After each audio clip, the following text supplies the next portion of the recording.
southeastern Minnesota, western Vernon County, and southwestern Wisconsin until 1 a.m. At 10:06 p.m., Doppler radar indicated thunderstorms producing heavy rain across the Warren area. Estimates of 2 to 3 inches of rain have fallen. Flash flooding is expected to begin shortly.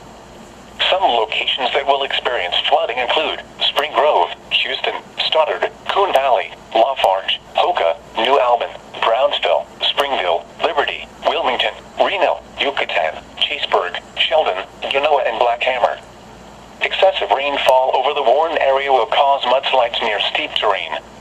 The mudslide can consist of rock, mud, vegetation, and other loose materials. Additional rainfall amounts of 1 to 2 inches are expected in the Warren area. Be especially cautious at night. Main impact time is harder to recognize the dangers of flooding. Repeating, a flash flood warning has been issued until 1 a.m. Tuesday for the following county: Houston, Minnesota, and Vernon, Wisconsin.